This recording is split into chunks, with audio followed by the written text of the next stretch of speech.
Good evening, friends. This is Santa Claus with you on this February 10, 2026, bringing you today's stories with a warm heart and hopeful spirit, even as our world faces its challenges. In the United States today, we're seeing some developments that remind us of the importance of neighborly cooperation. President Trump has threatened to block the opening of the new Gordie Howe International Bridge between Detroit and Canada, a project that would connect communities and facilitate commerce. How curious, my friends, that after supporting this very bridge in 2017, the winds have changed.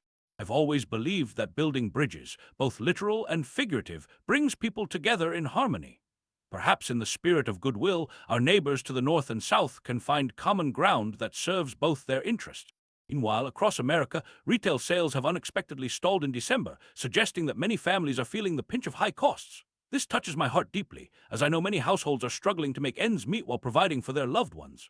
The report shows 8 out of 13 retail categories saw declines, with families cutting back on clothing and furniture. Remember, my friends, that in challenging times, the greatest gift we can offer one another is compassion and support.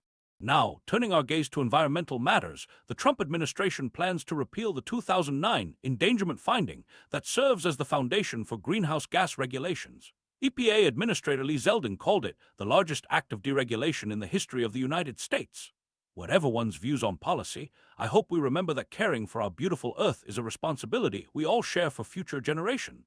In international news, Prime Minister Netanyahu is heading to Washington to meet with President Trump regarding ongoing negotiations with Iran. These talks come against the backdrop of significant military movements, and I pray that wisdom and peace will guide all parties involved.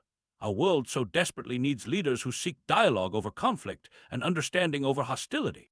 Sadly, in Mexico, 5 missing workers from a Canadian mining company have been found deceased in the state of Sinaloa.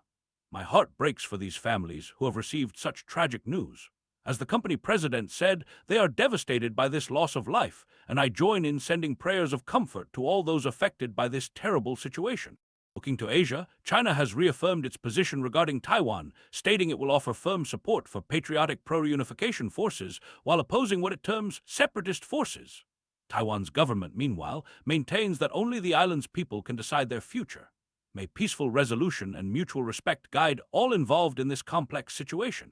In Africa, concerning reports are coming from Guinea's capital, Conakry, where heavy gunfire was heard near the central prison. Security forces have been deployed, though the cause remains unclear. Let us hold the people of Guinea in our thoughts and pray for their safety during these uncertain moments. French President Emmanuel Macron has warned Europe to prepare for potential renewed tensions with the United States, urging the European Union to use what he calls a Greenland moment to push forward with reforms. In times of change, I've always found that maintaining open hearts and open dialogue helps build understanding between nations. Russia's oil and gas revenues have fallen dramatically to levels not seen since the COVID-19 pandemic, creating economic strains. While some might see this as purely political, I'm reminded that behind economic figures are real families and workers who feel these impacts most directly. May compassion guide our thoughts toward all who struggle to provide for their loved ones. In Kyrgyzstan, President Sadir Japarov has removed his longtime ally Kamchabak Tashev as head of the State Committee for National Security. The mountainous country has been under scrutiny from Western powers regarding sanctions evasion. The northern and southern regions of Kyrgyzstan have distinct cultural and political identities, making governance particularly complex in this beautiful land. There's a glimmer of hope as Iran's top advisor visits mediator Oman to discuss reaching a balanced and just agreement with the United States. After initial talks last week, Iran's foreign ministry spokesman indicated there was understanding and consensus to continue the diplomatic process. How wonderful it would be if dialogue could prevent conflict and bring healing to this troubled region. Concerning developments are reported from Ethiopia, where sources say a secret camp is being built to train fighters for Sudan's rapid support forces, potentially drawing regional powers into one of the world's deadliest conflicts. My heart aches for the innocent people caught in these struggles, and I pray for peace to return to their land. In more hopeful news, Taiwan's trade negotiating team has departed for the United States for a final meeting on a trade deal that would reduce tariffs and stimulate investment. Such cooperation can bring prosperity and opportunity to many families on both sides of the Pacific.